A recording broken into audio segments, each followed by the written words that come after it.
Tu ne peux pas être un chrétien sans la parole de Dieu. Hauwezi kuwa Mkristo bila neno la Mungu. Alors soit tu es un faux chrétien, soit tu es un chrétien. Wala uko Mkristo wa bya bongo, wala uko Mkristo wa bya kweli. Soit tu n'es pas assoiffé de la parole de Dieu, soit tu es assoiffé de la parole. Wala uko na kiu kya neno ya Mungu, wala hauna na kiu kya neno la Mungu. J'ai passé là-bas chez les témoins de Jéhovah, je les ai vus tous avec leur Bible. Nikaenda kule kwa témoins de Jéhovah na katoto ka hivi keko na Biblia, kila mtu na Biblia yake. Il n'y a que nous qui négligeons ce qui est nécessaire. Ni shejo tunapeula vyenye vya maana. Dimanche prochain, faites votre mieux pour amener vos Bibles. Wiki jayo kila mtu afanya iwezekanayo alete Biblia yake kanisani. Cela n'enchante pas le Seigneur. Ile aimfurahishe Bwana. Dieu n'aime pas ça. Mungu apende ila Vous pa. manquez certaines bénédictions et protections parce que vous n'avez pas la parole. Munakosa mabaraka na ukingo ingine njoo amuna na neno. En lisant seulement la Bible, Mukusoma tu il y Biblia, a une bénédiction que vous allez recevoir en lisant rien que la Bible. munakuya baraka kubwa ile mutapokea mukusoma tu En lisant Biblia. rien que la Bible. Mukusoma tu Il y a Biblia. certains démons qui quittent dans votre vie en lisant rien que la Kunakuya Bible. mandemoni ingine nakimbia maisha yenu mukusoma En tu. lisant rien que la Bible. Mukusoma tu Biblia. Il y a une dimension de la foi qui augmente dans votre esprit. En Kuna lisant hatua ya imani inaongezeka mu maisha yenu mukusoma tu rien que Biblia. la Bible. Mukusoma tu Il y a Biblia. certaines guérisons qui se manifestent dans votre esprit. Kuna matunzo ingine yanaonekana mu maro yenu En mukusoma tu. lisant rien que la Bible. Mukusoma tu Biblia. Il y a une sagesse qui sera en vous. Kuna hekima itamiambukizia En lisant ndani. rien que la Bible. Soma tu Biblia. Il y aura une intelligence qui va se manifester en vous. Kutakuwa akili moja itaonekana En maishani kwetu. lisant rien que la Bible. Mukusoma tu Biblia. Dieu dit à Josué, Mungu anamwambia Yoshua, dites cette parole nuit et jour. ni kusema soma na utaratibu hii neno kila C'est siku na alors que kusoma. tu auras le succès. Jo pale utakuya na kavumu. C'est alors que tu vas marcher. C'est-à-dire, en lisant rien que la Bible, Mukusoma tu Biblia. il y a beaucoup de bénéfices que vous aurez. Munakuya masababu ya mingi munapata. Je comprends, beaucoup de gens n'ont pas beaucoup de bénéfices Najua bantu ba mingi hapana na mabahati ya parce mingi qu'ils baraka. croient seulement en écoutant ce que je dis. Bo panaminia tu mukushikia bila Donc minasema. vous devez rentrer aussi lire la Bible. Munapasha na mwe kurudia kwenda kusoma Biblia. Tu ne peux pas faire toute une semaine, soit une journée sans lire la Bible. Hauwezi kuwa mtu unapitisha juma siku mzima bila kusoma Tu Biblia. manques, tu manqueras beaucoup de choses dans ta vie. Utakosa vitu vya mingi maishani kwako. Je vais vous faire voir quelque chose. Tanionyesha kitu kimoja. Je ne peux pas dormir sans lire la Bible. Siwezi kulala bila kusoma Biblia. Je ne peux pas me réveiller sans écouter la Bible. Siwezi kulamuka bila kusikia Je ne Biblia. peux pas passer toute la journée sans écouter la parole. Impossible. Siwezi kupitisha juma wala siku mzima bila kusoma wala Il kusikia y neno. a l'onction Haiwezekani. que nous recevons dans la prière. Kuna upako tunapokea mu maombi. Il y a l'onction que vous recevez quand vous écoutez ce que je suis en train de vous dire. Kuna upako tunapokea wakati tunashika bile baba Il y a anasema. l'onction que vous écoutez quand vous commencez à lire la Bible. Kuna upako tunapokea wakati tunaanza kusoma Biblia. Il y a une forte onction qui sont dans les Écritures. Muna upako kubwa inatoka mu maandiko. Il y a une puissance de la sagesse. Muko uwezo ya hekima. Dieu commande l'onction. Dieu Munakosa ile commande upako. l'intelligence. Munakosa ile hekima. Même dans les ministères, Ndani ya huduma, dans le fonctionnement des dons, ndani ya kutumika kwa c'est en mazawadi. lisant la Bible Ni mkusoma kwa que Biblia. vous allez comprendre beaucoup de choses dans votre vie. Mule mutaelewa vitu vya mingi maishani kwenu. Même certaines paroles rema Hata maneno ingine ya ufunuo viennent par l'écriture. inatokea kupitia maandiko. Il y a deux types de rema. Kuna kuya maaina mbili ya ufunuo. Je vous avais expliqué Nilimifasilia le logos ile maneno yenye qui est la kuandika, parole écrite. ile inakuwa neno yenye kuandika, Vous devez avoir dans ça. Dans ile la tête. munapaswa kuwa nayo mkichwa. Si je peux poser la question, Kama mimi nawezi kuswali hapa, quelqu'un ici, même dans chez les serviteurs, hata katikati ya batumishi, de me prononcer tout simplement une écriture, anisemee tu msomi moya chapitre chapitre et le verset, na sheria yayo et en me déclarant cela, na kuitangaza ile. je pense qu'il y aura même 5 personnes ici qui vont me dire Genèse chapitre tel, verset tel, dit ça, ça. Tel dit ça, ça. On vous demande 5 chapitres et tout simplement de le prononcer, vous allez manquer beaucoup ici. Nadhani kuko hata bantu batano ndio wanaweza kusema Mwanzo 13 inasema hivi, Mwanzo 12 inasema hivi. Mais Biblia tukumonesha hata tano atashinda parce que ashijue. C'est pourquoi vous êtes encore faible. Ndio kwa maana mko tena bazaifu. Vous êtes encore faible encore. Mko bazaifu kabisa. Vous ne montez pas en dimension. Amupande atua. Parce que vous n'avez pas l'écriture. Juu amuna na maandiko. Écoutez, je vais vous faire voir. Sikiliza nitamiambia. Première tentation de Jésus. Jaribu ya kwanza Yesu. Jésus a vaincu. Yesu anawina par la parole rema. Kupitia neno ya ufunuo.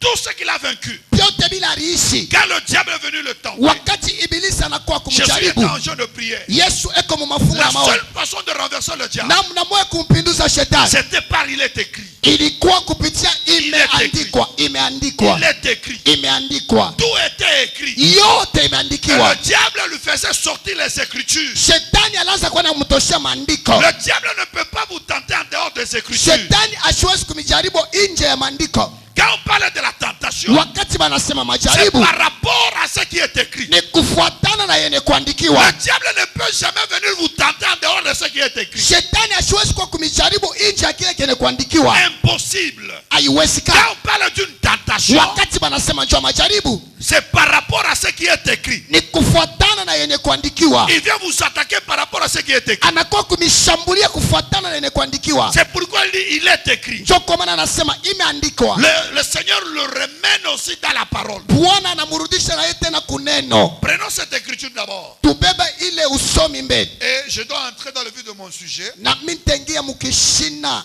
kya madifunzo yangu. Prenons Matthieu chapitre 4. Tubeba Mathayo sura yake ya 4. Avant que je commence à enseigner. Mbele nyanze kufundisha. Parce que moi je pose ma question, pourquoi maman me fait l'unifier?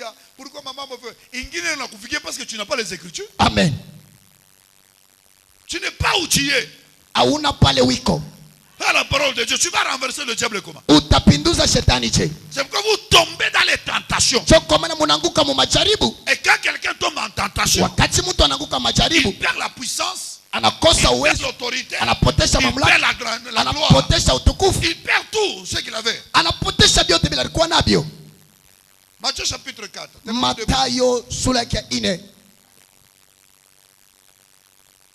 Le verset 3. Mstari wake wa 3.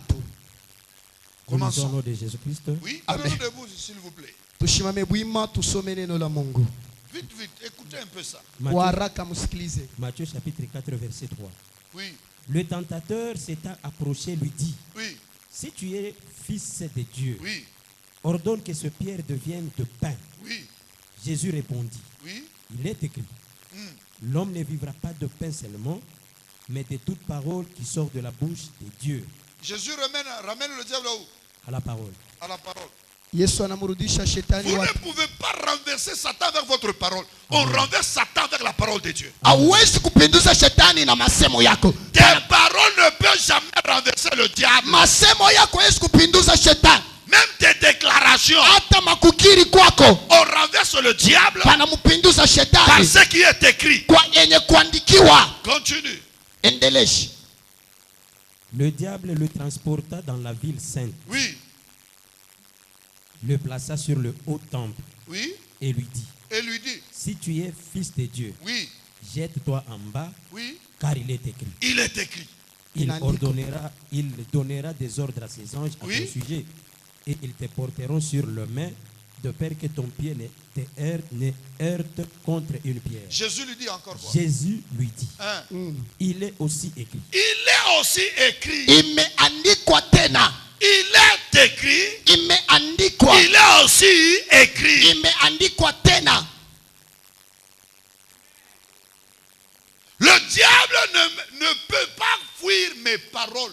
Mais le diable fuit la parole de Dieu. Ni kusema shetani hawezi kukimbia masemo yangu. Shetani eko nakimbia ni neno la Mungu. Vous déclarez la parole. Munakiri neno. Et quand vous la déclarez, Wakati munaitangaza, c'est alors le diable fuit. njo pale shetani anakimbia. Jésus n'a pas a chassé le diable par sa parole. Yesu Mais akufuku- Jésus a chassé le diable par ce qui est écrit. Yesu akufukusha shetani kupitia masemo yake, me alimfukusha shetani kupitia yene kuandikiwa. Il est écrit aussi. Imeandikwa Il est tena. écrit aussi quoi? Imeandikwa tena nini? Tu ne tenteras point le Seigneur ton Dieu. Oui, il est écrit. Imeandika. Le diable est venu avec il est écrit. Shetani anakuja na imeandikiwa. Le Seigneur il a dit il est écrit aussi. Bwana naye anamwambia imeandikwa tena. Pose la question à ton voisin, tu lis la Bible combien de fois? Umuswali mwenye kumpembeni yako, unasoma Biblia mara ngapi mushiku wala mumujuma wala mumwenji? Bien, tu es un chrétien tu es un chrétien wa mahitaji. Même hata mahitaji yenye juu kabisa Mungu akujibu. Il faut avoir il est écrit. C'est ça. Je parle pour kimbia. Leo ka prophète anakuwa kuonesha mjangwa. Je combats toutes ces histoires. Pourquoi? Je sais pourquoi je suis en train de les combattre. Parce que mimi nafuata ka prophète kama Mungu anasema, toka mkanisa mule beko nasema abakoneshe mambo, abakutabiri, toka mo nani prophète pastor ni kipofu.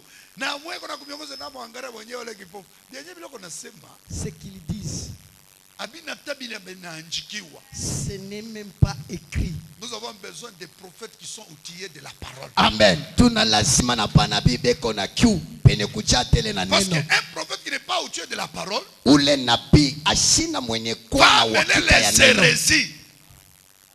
Va amener les hérésies. Ni kusema ataleta mafikara, Mafundisho ya bongo avec beaucoup d'erreurs. makosa ya mingi. Jokule kunaona mulo mnaanza kuona bantu wanafuata mapome. C'est là vous suivez les gens. Kabisa mamai. Ils suivent des Nenda pommes. banawisha mamai. Récemment j'étais avec un jeune homme ici. Baba qui est malade banampeleka kabisa à l'hôpital. Le frère on priait avec lui ici. Il est parti avec l'un de nos frères ici dans le révolte. Ils sont partis. Pourquoi? À cause des fausses prophéties. Maintenant, son père aussi, il est très malade. Baba yake ko mgonjwa sana. On lui a amené chez les Malemba. Panamupeleka kule kukanisa ya Malemba. Une jeune fille par ce prophète, à peu près à l'âge de 14 ans,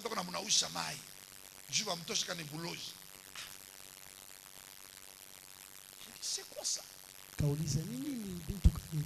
On met des bougies là-bas, il y a moto. Je vous dis vrai, par manque de connaissances, beaucoup sont en train de se perdre.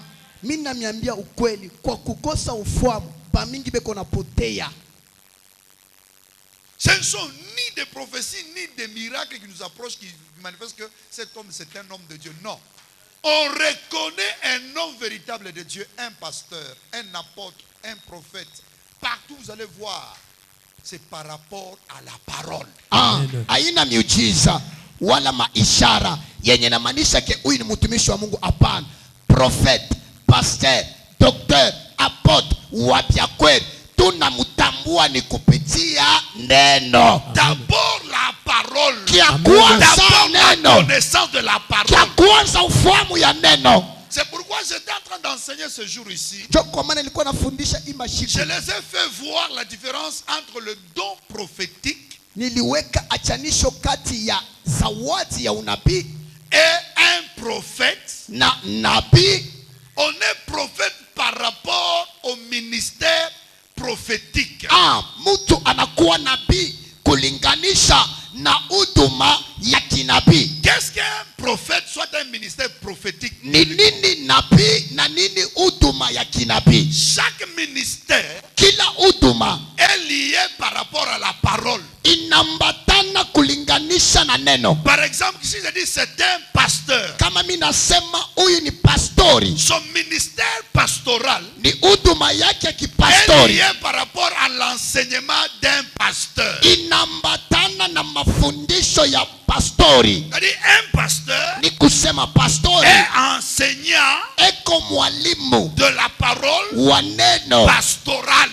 ya kipastori. Un apôtre, Mutume c'est par rapport ni kufuata à la parole, na neno à na l'enseignement mafundisho que l'apôtre a. ile mutume eko iko il nayo, doit placer les fondements. ile anapaswa kuweka msingi. Maintenant, quand on dit un prophète, Wakati banasema c'est nabii, par rapport à l'enseignement qu'il aura prophétique sur les Écritures. ni kufuatana na mafundisho ile atakuwa nayo ya kinabii, kufuatana na maandiko. Il est capable de nous révéler les Écritures. Eko na uwezaji ya kutufunulia maandiko.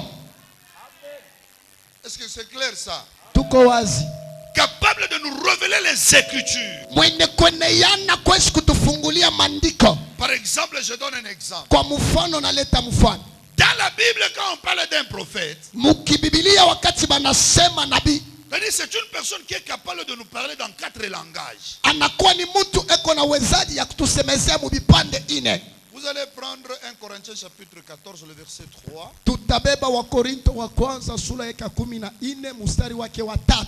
C'est pourquoi tous les prophètes doivent prendre la parole de Dieu. Njo kwa maana banabii bote banapaswa kufunda neno la Mungu. Non, lis-moi le verset 6 seulement. Munisome paka mstari wa 6. 1 Corinthiens 14, le verset 6. Nous lisons le de Jésus-Christ. Amen. Oui, Et maintenant, frères, de quelle utilité vous serais-je oui, si je venais à vous parlant en langue et si je ne vous parlais pas par révélation? Maintenant, il parle de parler de la révélation. C'est un enseignement.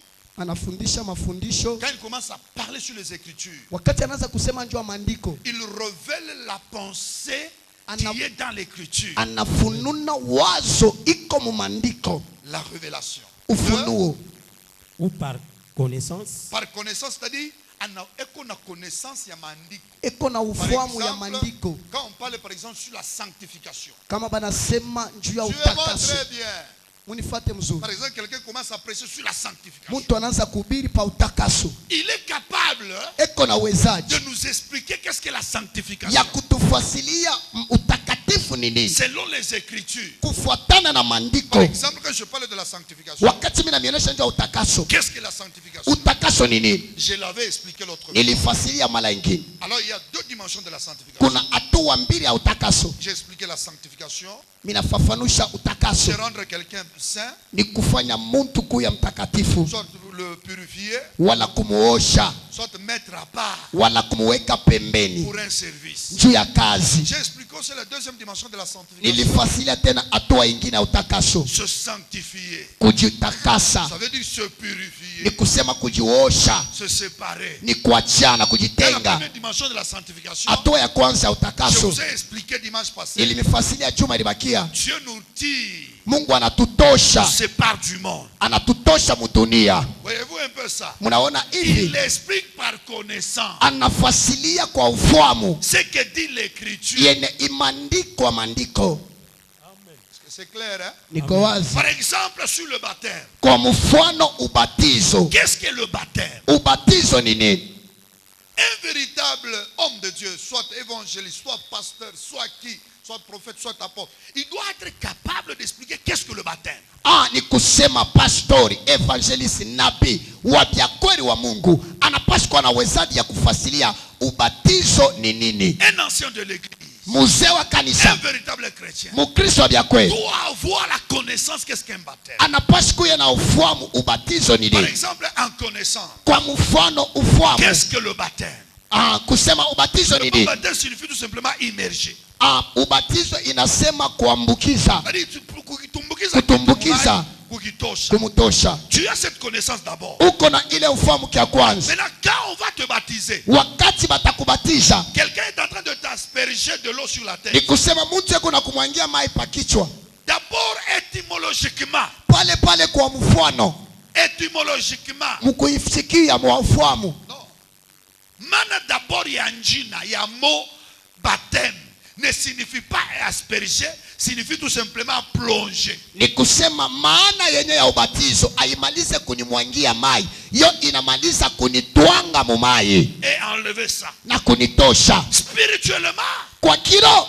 Ça signifie mourir et Ni ressusciter kusema avec Jésus. kufwa na kufufuka na Yesu. C'est ça la signification du mot baptême. Njo yenye maana ya tamko ubatizo. Maintenant, si tu vas quelque part, Kama unaenda fwashi, tu n'as pas la connaissance. hauna na ile ufahamu, On peut te baptiser, tu sais, 3 fois. panawezi kukubatiza mara 3. Est-ce que Jésus était mort 3 fois Yesu alikufa mara et 3 ressuscité 3 fois? na anafufuka mara 3. Non. Haiko vile. Alors, si tu as une telle connaissance, Kama kuna ile ufahamu, tu entres dans une telle église, unaingia mkanisa ya vile, on baptise les gens, 1, banabatiza mtu kia kwanza, kia pili, 3. kia 3. Tu quittes déjà de cette église. Pale utatoka mara mwile kanisa. Pourquoi tu vas quitter? Njo nini utatoka? Parce que ce qu'ils font Parce que vile kuna est fanya un mensonge. ni vya bongo. Ce n'est pas ce qui est écrit. Haina vile Tu as viliandikiwa. la connaissance de ce qui est écrit. Wewe kuna ufahamu ya vile kuandikiwa. En dehors de tout. Nje ya vyote. C'est pourquoi je vous avais dit, Njo kwa maana nilimiambia. parlons aussi en connaissance. Tuseme tena njo Tu ne ufahamu. peux pas parler en connaissance Hawezi kusema kwa si ufahamu tu n'as pas étudié les Écritures. kama ukusome maandiko. Quelqu'un qui n'étudie pas les Écritures Ule mtu asifunde maandiko ne peut jamais prêcher la vérité. asiwezi kuhubiri Il ukweli. va prêcher les hérésies. Atahubiri tu bya bongo. Bila rishikia huku, anasema na Ile kusema. kuti Bila sili shio. pale. Parce qu'il n'a pas un fondement. Ashina na msingi.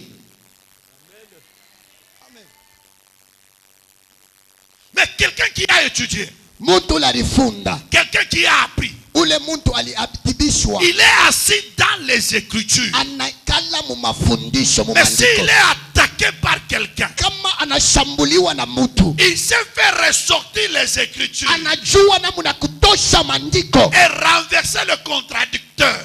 Na kupinduza ule wa kumupinga. Il dit, il est écrit. Anasema imeandikwa. Il n'est pas écrit comme ça. Haikuandikiwe Il hivi. est aussi écrit. Imeandika hivi. Ça.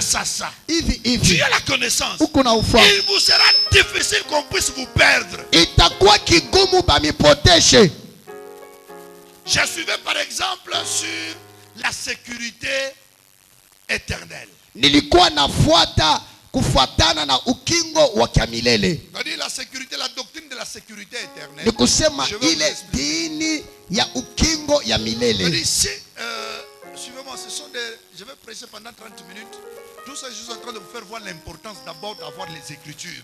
Hii yote miko nanionyesha Ekelila. maana ya kuya na maandiko. Nitahubiri mu dakika 40 bule minamaliza. Parce que vous aimez beaucoup prier sans la parole. C'est pourquoi il n'y a pas des effets dans vos prières. Cho kwa maana munapenda komba sana. Memu maombi munaomba muna uwezo. Cho kwa maana muna kintu. Vous aimez qu'on vous prophétise, mais vous n'avez pas la parole. C'est pourquoi ce qu'on vous prophétise n'arrive même pas.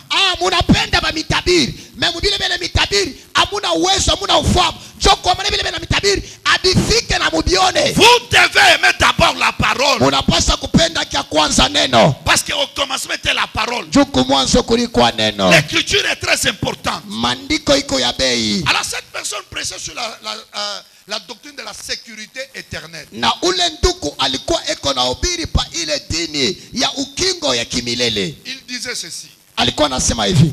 Quand quelqu'un est sauvé, Wakati mtu anaokolewa, il est sauvé éternellement. anaokolewa kwa milele. Cela était juste. Ile ilikuwa ya uwaki. Car nous sommes lavés par le sang de Jésus. Wakati tunaoshewa kupitia damu ya Yesu, C'est une seule fois ni mara moja tu quand tu es pardonné. pale unahesabiwa. Même si tu pèches, Hata kama unatenda dhambi, Jésus t'a déjà lavé à la croix. Yesu anesha kukunawia Il kumsalaba. n'y a pas un problème. Hapana mambo. Alors, même si tu voles, Hata kama unaiba, il n'y a pas un problème. pale hapana hata mambo. Jésus t'a déjà justifié. Yesu anesha kukuhesabia haki. Alors, c'était ça la doctrine Jo enye ilikuwa dini de la sécurité éternelle ya ukingo ya qu'on milele. peut trouver dans beaucoup des églises. Ile tunawezi kukuta mu makanisa ya mingi. Or, cela est faux d'abord. Bile bintu ni bya On bongo peut cha kwanza. perdre la foi. Unawezi kupotesha On peut imani. perdre aussi le salut Tunawezi kupotesha tena okovu. en abandonnant la foi. Mkuacha imani, Tu perds la foi, unapotesha tu perds imani, le salut. unapotesha na okovu. Maintenant, ces gens qui abandonnent la foi et le salut, Pale bantu beko nachiria imani na on okovu. les appelle les apostats. Banabaita bantu ba kukosa C'est kuamini. pourquoi, non frère, un apostat c'est celui qui abandonne la foi. Ula nacha imani.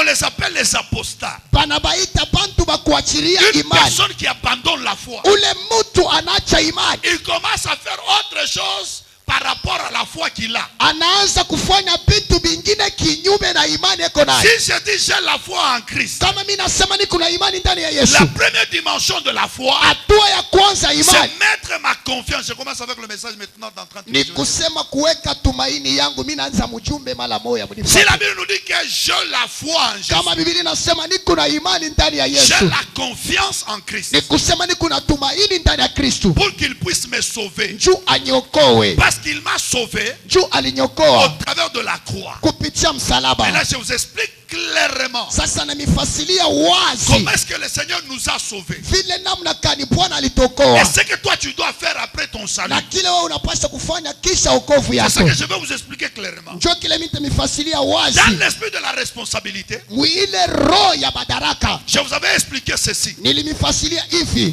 Parce que je peux d'abord, avant de terminer, on peut rentrer sur les quatre langages. 1 Corinthiens 14, et je veux 14 au 6. 14 au 6. 14 au 8, 6. Et maintenant, frère, de quelle utilité vous serais-je Directement, frère. si je vous parlais par la révélation Par révélation, ou par la connaissance par connaissance, ou par prophétie par prophétie ou par doctrine? ou par doctrine. J'explique le 2, puis je rentre dans le vif du sujet.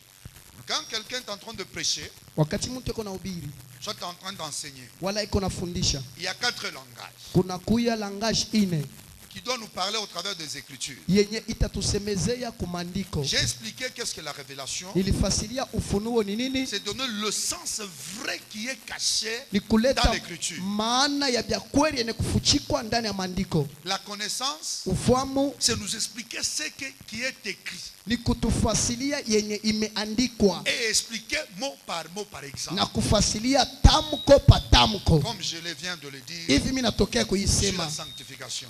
kupitia utakaso Par prophétie, kwa kinabii, ça veut tout simplement dire inamaanisha tu être capable kwa na uwezaji d'expliquer ce qui est qu'on nous a expliqué dans l'Ancien Testament, par exemple, bile balitufasilia mwagano za kale et nous révéler ça dans le Nouveau Testament. na kutufununia ayo muagano jipya, Ce qu'on a écrit dans l'Ancien Testament, bile bananjika mwagano za et kale être capable de nous révéler ça dans le Nouveau na Testament. kuwa na uwezaji ya kutufasilia ayo mwagano jipya. C'est clair?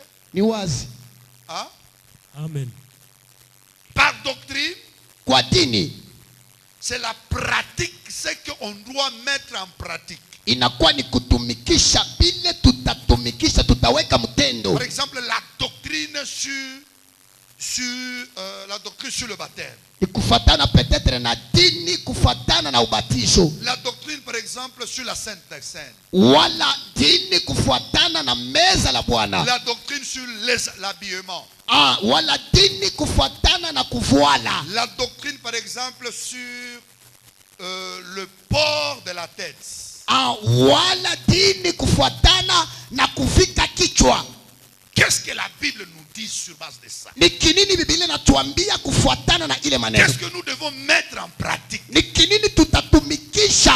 Est-ce que la femme dans l'église peut prier sans être voilée? Eti mama anaweza kuomba mkanisa bila kitambala? Est-ce que la femme peut s'habiller comme un homme? Eti mke anaweza kuvuala sa mwanaume? Là, sur la chevelure, par exemple. Kufuatana na nywele. Est-ce qu'un homme peut être rasta? Mwanaume anaweza kuwa na marasta?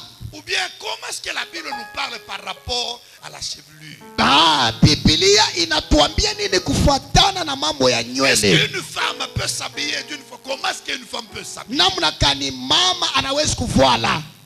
Une jeune fille, un maman, une Binti, maman, dada, mama, celle qui a déjà cru au Seigneur. pale banesha kuamini kwa Bwana. Son habillement. Kuvuala Elle kwake peut s'habiller comment? anaweza kuvuala je? Ce qui peut plaire à Dieu. Kile kinaweza kufurahisha Est-ce Mungu? qu'une femme, Eti mwanamke soit une chrétienne, wala Mkristo peut s'habiller à mini-jupe? anaweza kuvuala kajipe La kafupi? Bible nous dit non. Biblia inasema hapana. Maintenant, dans la doctrine, Sasa kufuatana na dini, dans la doctrine de la sécurité éternelle, ndani ya ile dini ya ukingo ukingo ya milele. C'est là que vous voyez certaines églises. Njo kwa maana mnaona tena makanisa ingine Tout est permis. vyote vinaruhusiwa. Une jeune fille Binti peut s'habiller tout n'importe comment, anawezi kuvala mnamna yoyote, en laissant même ses seins, ses cuisses, tout. kuacha maungu yake Il n'y a mikulu pas un vyote, problème. pala pana Le ta mambo problème pour eux, mambo njuu ya elle a bobo. déjà cru au Seigneur, Yeye anaweza kuamini elle est Bwana, sauvée. anaokolewa. C'est ça pour eux leur enseignement. Njo kyabo bo mafundisho yabo.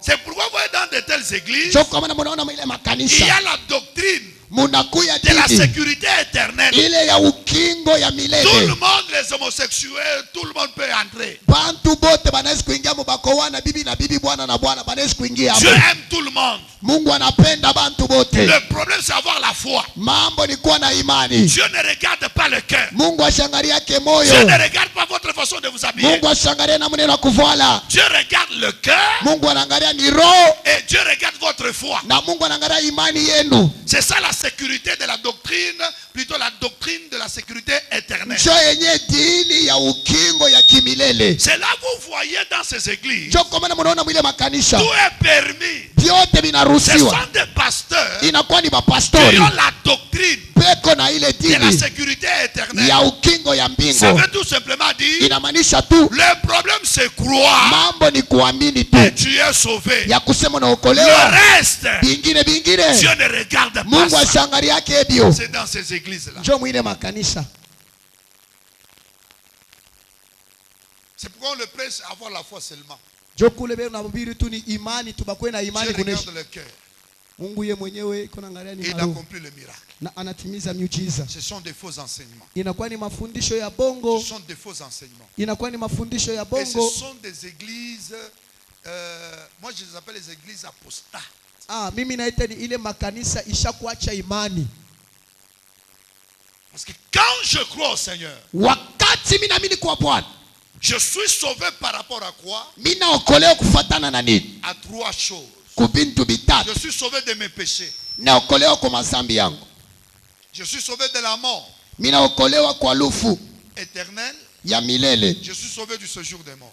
Naokolewa kwa makao ya Maintenant, babu. quand je suis sauvé, Wakati mimi naokolewa, je dois mener une vie de la sanctification. mimi napaswa kuishi maisha ya utakaso. Quand je suis sauvé Wakati mimi naokolewa et j'ai été justifié, na mimi hesabiwa haki, je dois mener une vie de mimi justification. napaswa kuishi maisha ya uwaki. Mes œuvres doivent me justifier que je suis sauvé. Matendo yangu inapaswa kunyesabiwa haki ke mimi naokolewa. Comment est-ce que tu peux dire que cette sœur a changé Namna gani unaweza kusema ke udada anabadilika si tu la vois toujours dans le même langage? kama unamwona eko paka mwile njia moya moya? Tu dois la c'est un monde à changer. Et on te dit que la personne a déjà changé, Elle continue à voler. mais anaendelea na Il kuiba, continue à mentir. anaendelea na kulanda, Il continue à faire tout ce qu'il faisait. anaendelea kufanya Toi, vyote tu vas vile. me dire que la personne est changée. Mais banakuwa kwa mse mtu anabadilika? Non. Hapana. C'est là ça contredit directement Ile inaweka mtofauti l'écriture maandiko, qui nous parle de la repentance, de la conversion. ile natuambia nja kitubio na kugeuka. Parce que celui qui s'est converti, Ule anaweza kugeuka c'est une personne qui est ni transformée. mtu anabadilika. Mais on ne peut pas dire cette personne est sauvée Hapana, kusema huyu mtu si on ne anaokolewa voit pas la transformation. kama hatuone mabadiliko. Le salut se manifeste par la transformation. Wokovu inaonekana kupitia mabadiliko. Tu ne peux pas me dire que ma femme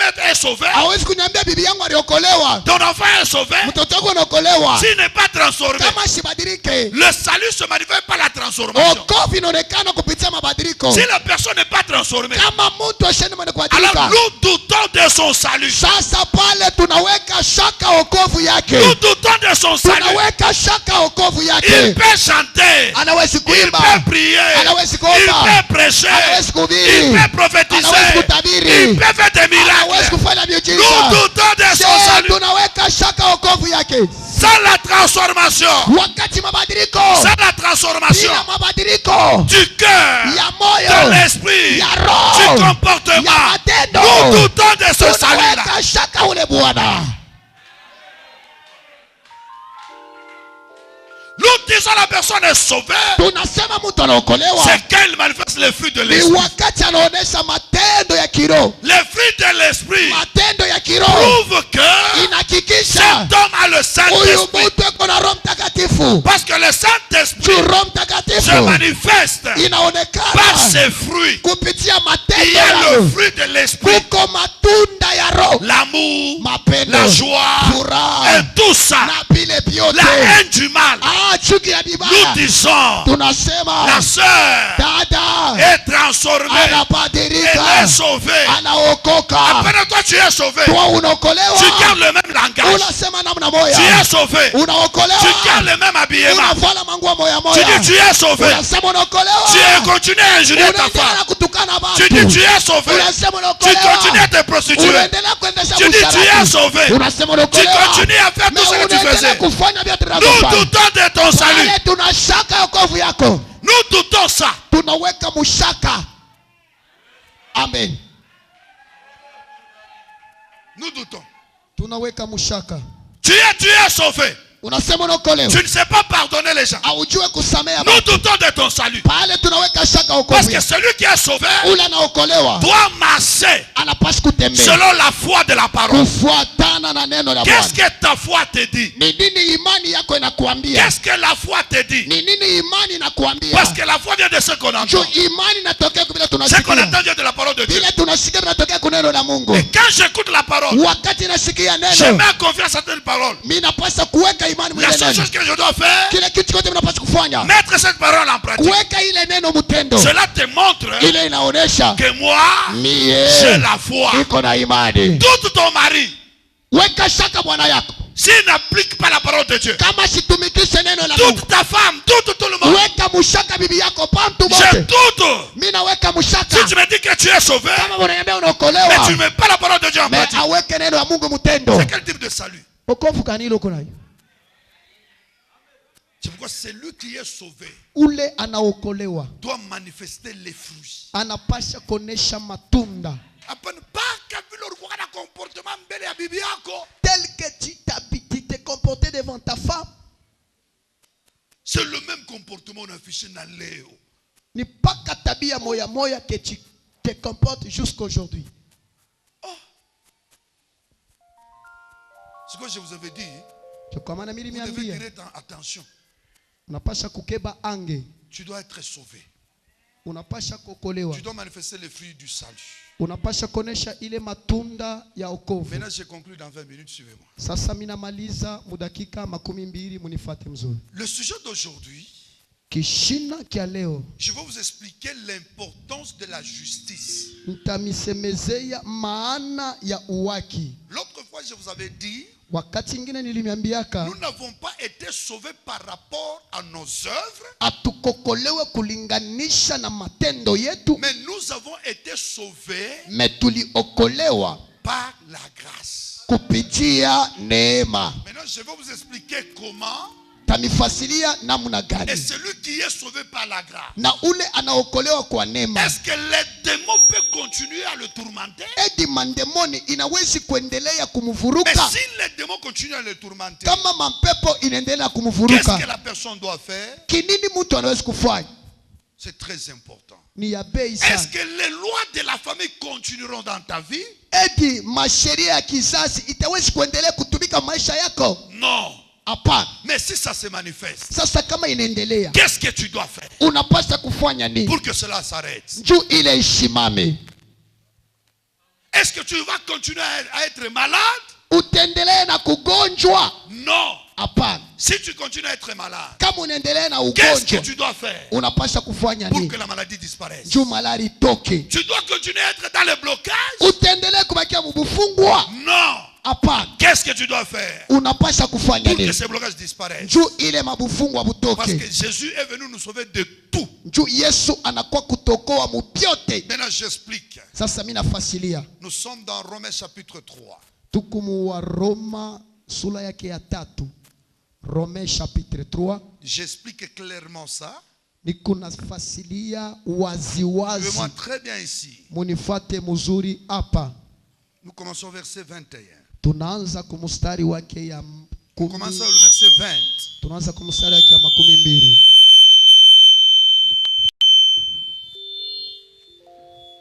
Tu commences au verset 19. 19, vite. Moni, tournez ça ici. Pour que ça puisse lui aider. Oui, frère, tu peux lire toujours avec le même micro. Kwaraka, parce qu'il me reste peu de temps. Romains chapitre 3. Commence au verset 19. Verset 19, nous lisons l'ordre de Jésus-Christ. Oui.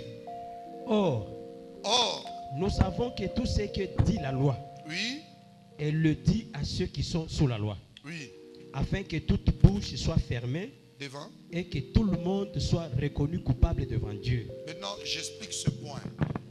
Mon il faut adapter. On est-ce qu'on a mon tout le monde qui pose question? Il malheur yangu, il m'a problème yangu. Il ne toque wapi. Shia lokaka. Shia ibaka kintu kya benyewe. Shia bebaka bwana benyewe. Aba yeni chanja kabanduka. Ataka mimi nifunga busharati, mimi sikufunga busharati sa fulani. Pourquoi il m'a mambo kunenifuata? Jésus. Pourquoi ce malheur? Moi je ne mérite pas ça. Effectivement, je vais vous faire maintenant voir. Selon la loi d'abord, Kufuatana kia kwanza na sheria, il y a certaines choses kuko bitu bingine qui ne peuvent pas arriver dans la vie d'une personne habiwezi kufika mu maisha ya mtu parce qu'il n'a pas commis un tel acte. juu asikufanye tendo mwa fulani. Mnifuate mzuri. Suivez-moi très bien. Il y a certains malheurs, Kuko ole ingine même si tu es païen, hata kama kumupagani ne peuvent pas t'arriver haiwezi kukufikia si tu n'as pas commis certains actes. kama haukufanye matendo mwa fulani. Par exemple, Kwa mfano, quelqu'un qui est dans le mariage, mtu eko mundoa il commet l'adultère. anafanya kitendo cha Il y a kutoka les nje. conséquences Kuko matokeo dans ce péché-là. mu ile zambi. Quelqu'un qui est allé toucher au fétiche, Ule mtu alienda kubamba dawa, il y a les conséquences kuko matokeo en mbovu touchant le fétiche. mukubamba kwa madawa. Il y a les répercussions qui seront dans sa vie. Munakuya kurudia kwa ile maneno La maisha. personne va se soumettre à certaines malédictions. Ni kusema mtu ule atajisuduju kumalana Et certains fulani. problèmes vont commencer à suivre la personne. Ni kusema kuko mabitu vingine vibaya vitaanza kufuata ule Parce mtu qu'il a commis tel péché. juu alifanya zambi mwa fulani. Vous allez remarquer, Sasa mutangaria certaines personnes bantu bengine n'ont pas mérité certaines malédictions abakustahili maone mwa fulani par rapport kufuatana à leur vie passée. maisha yabo ya zamani, Mais ils se retrouvent me à banajikutanisha certaines malédictions malana mwa fulani dans leur vie. ndani ya maisha yabo. Un exemple je donne. Mfano mimi naleta Une sœur dada moja qui s'est gardée anajichunga, vierge. mwenye kuwa bikira Elle s'est gardée toute sa vie. anajikinga maisha yake yote Mais mzima, nous remarquons, na tunaangalia elle a 30 ans. eko na miaka Elle 50 n'a pas de mariage. ashina na ndoa, Mais d'autres se méconduisaient. vile pale banaanza kujitongoza, D'autres se méconduisaient. pengine banaanza kujitongoza Mais ils ont trouvé de mariage. kwa balipata mandoa. Mais elle est restée honnête. Ye alibakia muusawa, Mais des conséquences viennent dans sa vie. me anaangalia ile kufunga Il y a maisha. certaines jeunes sœurs Kuku badada bengine qui ne méritent pas d'être stériles ashistahili kuyatasa par rapport à sa vie passée. kufuatana maisha yake ya zamani, Parce qu'elle n'a jamais elle n'a jamais avorté. juu ashiatoshaka mimba, Elle n'a jamais vécu certaines vies dans sa vie. ashaishaka maisha mwa fulani maisha Mais yake, elle entre dans le mariage. anaingia mundoa, Mais il y a des conséquences, kuko ile matokeo des mbovu, phénomènes matokeo qui mwa arrivent fulani dans sa vie inafika maisha que la yake, soeur n'a pas mérité. ile dada asikustahili, Mais elle se regarde. anachangaria Mais je ne mérite pas ça. nishistahili bibintu, Pourquoi ça m'arrive? jua nini inanifikia Il hii. y a certaines personnes Kuko bantu bengine qui méritent la malédiction panastahili lana parce qu'il est allé voler juu arenda kuiba et il a des complications dans les affaires. na anakuwa na mvuruko mu makazi, D'autres n'ont jamais volé, me mwingine mais ashaibaka, se retrouvent dans les blocages. me eko mubifungwa, Et se pose la question aussi, anajiswali na ye, pourquoi ce malheur m'arrive? jua nini iwe leo inanifikia Mais par rapport à l'autre, kufatana na mwingine. mais moi je ne mérite pas ça. Mimi stahili bibintu N'est-ce pas? aina vi N'est-ce pas? shinjovi. Hein?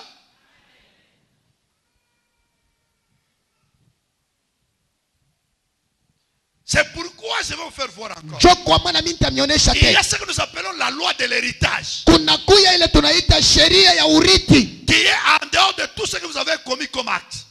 Inakuwa nje ya vile vyote mulitenda kama matendo. Dans la loi de l'héritage, Mu ile sheria ya tu urithi peux hériter le malheur de ton père unawezi kurithi ole mateso ya baba Le yako malheur des noms que tu t'a donné, kufatana ole ya jina ile balikupatia. la malédiction de la famille, soit la malédiction du nom qu'on t'avait donné. Laana ya kizazi wala ya jina ile balikupatia. C'est une loi aussi. Inakuwa ni sheria En dehors de la loi du péché. ije ya sheria ya dhambi.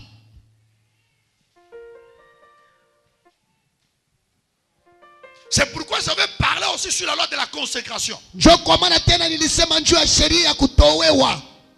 Dans la loi de la consécration, Mu ile sheria ya kutowewa c'est-à-dire ceci, ni kusema il y a eu des gens kunakuwa bantu dans le passé mu mazamani qui nous avaient consacrés dans les mains des démons. pale balitutoa mu mikono ya mandemoni. Alors, quand on te consacre, Wakati wanakutoa, qui consacre? nani anatoa? C'est celui qui a le pouvoir et le droit sur la personne. Ni ule kona madaraka na mamulaka yule ya mtu. Par exemple, Kwa mfano, je peux me consacrer mon sang. mina uwezi kutoa damu yangu. Qu'est-ce que mon sang? Damu yangu ni nini? C'est tous les enfants qui viendront par ma postérité. Batoto yote batazaliko mu uzao wangu. Je peux prendre mon sang, Mina uwezi kubeba damu je yangu. donne à Satan. Mina mpatia shetani. Tous les enfants qui naîtront Batoto bote batazalikwa par mon sang, kupitia damu au yangu. travers de mon sang, Kupitia damu yangu seront le sujet batakuwa kishina, esclaves du diable. batumwa ya shetani. C'est la loi aussi de la consécration Inakuwa nayo ni sheria ya kutowewa. qui permet aussi à certains malheurs de vous arriver. Inasaidia tena, inaruhusu mademoni mampepo ingine ole Il y a kila aussi kufuata. selon la loi de l'iniquité. Kunakuya tena ile sheria ya maovu. La loi de l'iniquité dit ceci. Ile sheria ya maovu inasema hivi, Dieu frappe la malédiction Mungu anapika laana des enfants, ya des batoto pères, sur les enfants jusqu'à la 3e et 4e génération. kwa baba na batoto paka kuvizazi viine. Mais sur la loi de la bénédiction, Lakini sheria ya baraka vous allez voir, mutaona la loi de la malédiction ile sheria ya laana n'est pas plus forte que la loi de la bénédiction. haina na nguvu kushindia sheria ya baraka. Si la loi de la malédiction, Kama sheria ya laana Dieu frappe inaweza kupikwa jusqu'à la 3e génération. paka kukizazi vya Mais ine, sur la loi de la bénédiction, lakini loi ya Dieu sheria bénit Mungu anabariki jusqu'à 1000 générations. jusqu'à la 1000e génération.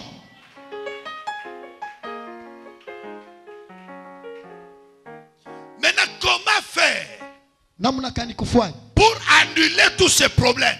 juu ya kushimisha ile mambo yote? Admettons un enfant Tuwazieni mtoto qui est né ule anazalikwa avec le sida. na ukimwi, Qu'est-ce qu'il avait fait alifanya pour nini qu'il mérite ça? juu ariti Il ile? a hérité ça de son père ou soit de sa mère. Anariti kwa baba yake. Il y a wala kwa mama. certaines maladies Kuko magonjwa qui ingine sont dans votre corps, iko mumwili yenu, qui ne viennent pas de vous, aitokee kwenu, mais qui viennent parce que vous avez hérité cela. inatokea njuu muririti ile. Maintenant, comment arrêter ça? Sasa namna kani kuishimamisha? Maintenant, j'explique dans la conclusion. Sasa mimi nafasilia mkufunga.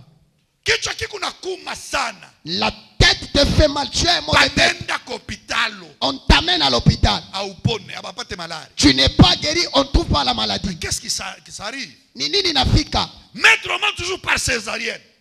Toi unazala paka kukisu. Tu n'as pas mérité ça. Au kuriti hiyo. Mais comment arrêter ces histoires? Namna kani kushimamisha bile bintu. Dis comment arrêter, réponds avec moi. Comment arrêter ça? Comment arrêter ça? Maintenant, je vais vous faire voir clairement. Sasa mimi nitamnyonyesha wazi Cela va wazi. s'arrêter aujourd'hui dans votre vie. Amen. Na itashimama leo Je dis cela va maisha. s'arrêter dans votre vie au nom de Jésus. Amen. Maintenant, il y a une loi. Sasa kuko sheria. Continue avec la lecture. Tuendeleshe na usomi. Il y a une autre loi Kuna sheria ingine qui vient combattre toutes ces lois-là que je viens d'expliquer. inakuwa kupika vita hii masheria yote mimi nakuwa kufasilia. Je viens de vous expliquer les lois de malédiction, les lois de comment est-ce que tu souffres. Maintenant, qu'est-ce qui peut arrêter ça? Il y a une autre loi. Toi, Nini inawezi kuishimamisha ile yote? 20. Car nul ne sera justifié devant lui par les œuvres de la loi. maintenant, je fais voir. Malgré okufanyake vile, malgré ce ne sont pas ces œuvres il a okufanyake, soit il orfanyaka, tu seras justifié. Amen. C'est clair? Ni wazi. Hein? C'est pourquoi arrête de poser toutes ces questions. Parce qu'il y a plusieurs lois qui t'ont soumis à certains problèmes. Njo kwa maana acha kujiuliza maswali ya mingi paske kuku masheria ingine ile ilikutiisha kuma mateso ingine.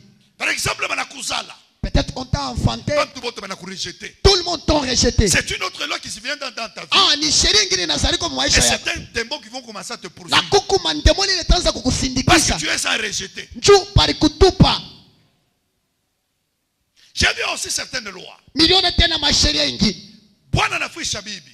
L'homme a fait, la femme Bibi est morte. anafuisha bwana. La femme, son mari est mort. Famille ya babibi. La Ya famille, babwana. la famille de l'homme. Inataya tutoto tuloji, tout rejeter tout. Il a cité les enfants sorciers, on les a Bane rejetés. tumaudire na kutumaudire. On a maudit même les enfants.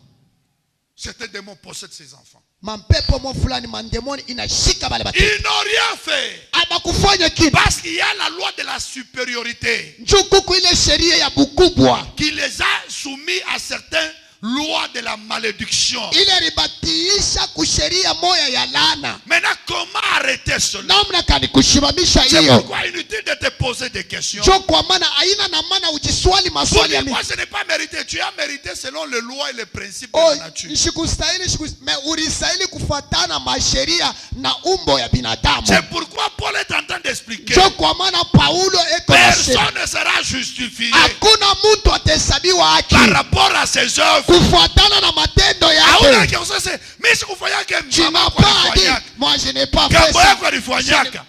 Ton grand-père avait fait cela. Wewe kufanyaka. Toi tu n'avais pas Mais fait. gambo yako Mais c'est ton grand-père. binakufikia wewe. Ça t'arrive à toi. Ce n'est pas moi qui avais péché dans les Aina jardins mimi d'Éden. nilifanya ile mazambi Mais ingine. je suis retrouvé pécheur. Na mimi najikutanisha mtenda Par zambi. rapport à quelle loi? Kwa nini kupitia sheria À la kali? loi de la chair et le sang. Kupitia ile sheria ya J'ai damu na hérité le maji. sang d'Adam. Nilirithi damu ya Je suis Adamu. devenu pécheur. Mimi nakuwa mtenda zambi.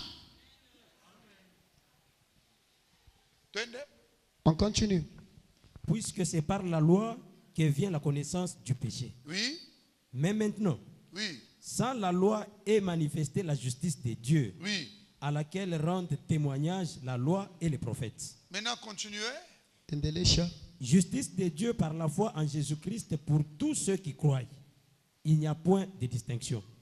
Car tous ont péché et sont privés de la gloire de Dieu. Tous sont péchés, sont privés de la croix de quoi? De Dieu. Pote balitenda zambi panakosewa kwa utukufu ya Mungu. Maintenant, la loi de l'héritage te poursuit. Sasa sheria ya urithi na kufuata. Les conséquences de tes péchés étaient en train de poursuivre. Ah, ile matokeo mbovu ya mazambi yako iko na La kufuata. loi du plus fort est en train de te poursuivre. Ile sheria ya mkubwa iko na kufuata. Tu es dans un monde où il y a des problèmes. Unakuya mwile dunia mule mku mambo kazalika. Tu ne peux pas te justifier. Hauwezi kujihesabia haki. Pourquoi? Juu ya nini? Parce que nous sommes nés pécheurs. Juu ulizalikwa mwenye zambi. Nous vivons dans le péché. Tunaishi muzambi.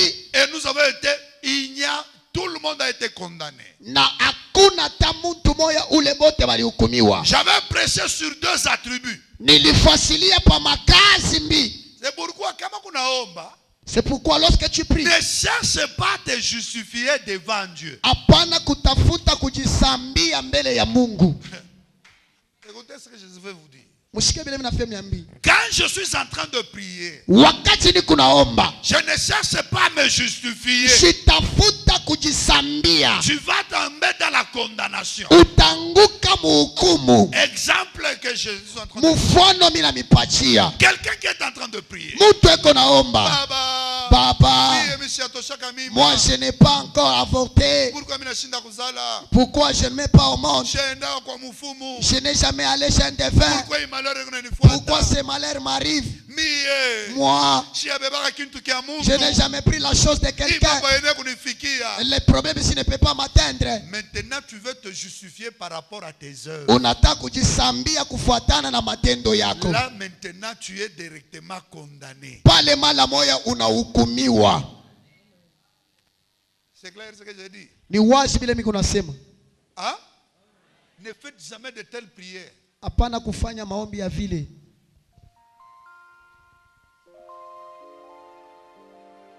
Ne faites jamais de telles prières. Hapana kufanya maombi ya vile. Nul ne sera justifié par ses œuvres. Hakuna ule atahesabiwa haki kupitia matendo yake. Mais nous sommes justifiés comment? Lakini tunahesabiwa haki je? Comment est-ce que Dieu nous a justifiés? Namna gani Mungu alitusambia? C'est par rapport à ce que je n'avais pas fait. Ni kufuatana na parce qu'il n'avait jamais fait ça, njuu il abayafanyake ne kitu fulani, mérite pas une autre chose. abastahili kintu mwa fulani. C'est une hérésie que vous avez. Inakuya ni bintu bya pongo bile Il y unawaza. a plusieurs lois qui sont derrière vous. Kuna masheria ya mingi kunatufuata mu Tu mkongo. peux échapper à une loi Unawezi ici, kueshape hii ingine, la loi du péché, ile sheria ya mais tu zambi, tombes dans la loi de l'héritage. lakini unaanguka mu ile sheria ya urithi. Tu peux échapper à la loi de l'héritage et du péché, Unawezi kukosewa ku ile sheria ya urithi wala ya mais tu zambi, tombes sur la loi du plus fort. lakini unaanguka ku ile sheria ya bukubwa, C'est-à-dire sur la loi de la réclamation. ni kusema ile sheria ya kudai. C'est clair. Ni wazi, Tu tombes sur la loi de quoi? De la réclamation. unaanguka pa ile sheria ya kudaiwa. Continue. Endelesha. Et ils sont gratuitement justifiés par la grâce, Ils sont gratuitement justifiés par quoi? par sa grâce, Wanahesabiwa haki kwa bure kupitia neema. C'est comme moi. Iko sami. Si yakunoka lutuku. Je n'ai jamais pris l'alcool. Par exemple, malaria ya mbavu ya balutuku inenibamba. La maladie de l'utuku matin. Je ne peux pas commencer à me lamenter, oh. Je n'ai pas me justifier. J'ai besoin de demander la grâce de Dieu. Siwezi kudiriria mishi kukunywa lutuku kabondo.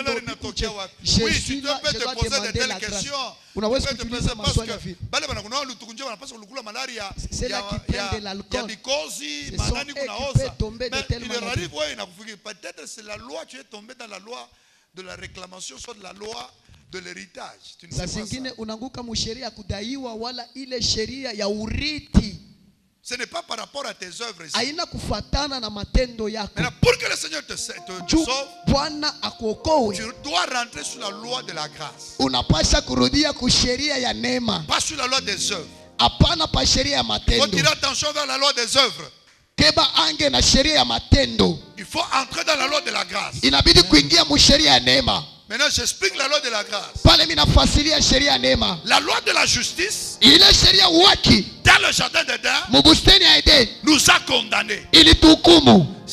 Qu'est-ce que la justice? Ni nini uwaki? C'est traiter quelqu'un par rapport à ses actes et à ses œuvres. Ni kubeba muntu kufuatana na matendo na vile eko. C'est-à-dire, si Dieu manifeste sa justice, Kama Mungu kufuatana na uwaki wake, il va commencer à nous traiter par rapport à ce que nous pensons. ataanza kutuangalia na kutona kufuatana na vile tuko na waza. Il va nous traiter par rapport à ce que nous déclarons. Ni kusema ataanza kutona kufuatana vile Par tunatangaza, rapport à ce que nous posons comme acte. kufuatana na vile tunatenda kama Si matendo. Dieu veut entrer comme ça, Kama Mungu anapenda kutenda hivi, établir sa justice sur nous, kuweka uwaki wake pa maisha yetu, personne ne peut s'en sortir. hakuna mtu anawezi kutoka amo.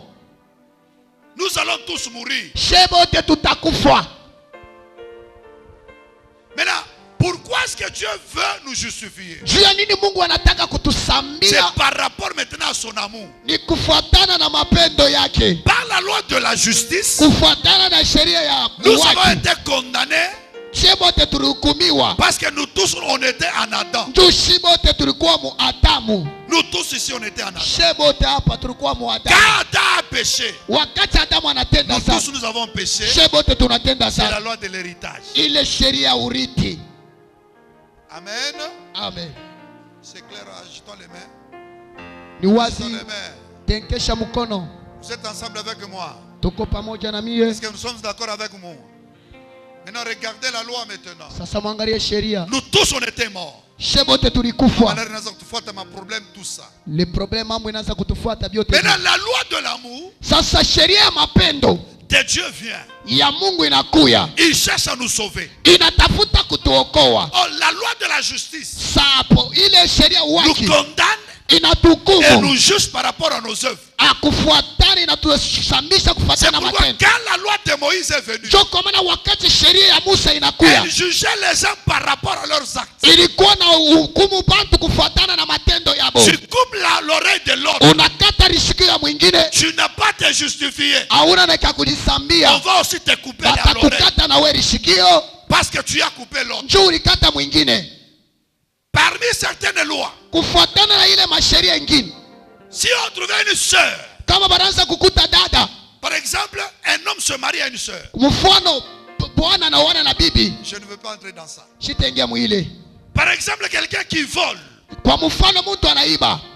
On retrouve que tu as volé quelque chose. Panakuta ke uriba kintu. Même si tu demandes pardon, Hata kama unaomba buluma, tu dois restituer les choses. wewe unapaswa kurudisha Sinon kintu, on va te punir. kisha batakupika. C'est ça la loi. Njo ile sheria. Et pour te justifier, Juu ya kukusambia, tu dois payer le prix. unapaswa kulipa Les bei conséquences de ce que tu as fait. ya ile matokeo ya vile ulifanya. Unaua nkuku wa benyewe. Tu as tué la poule d'autrui, Unafasa lumuripe. tu dois la payer.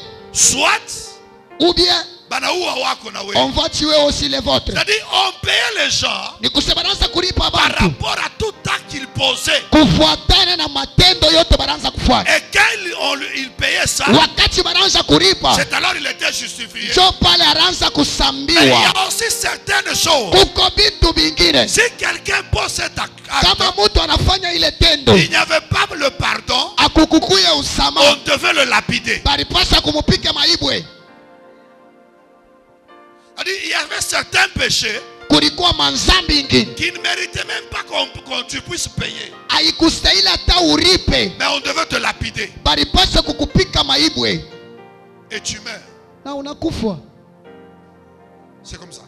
Jo vile Maintenant, c'était fort.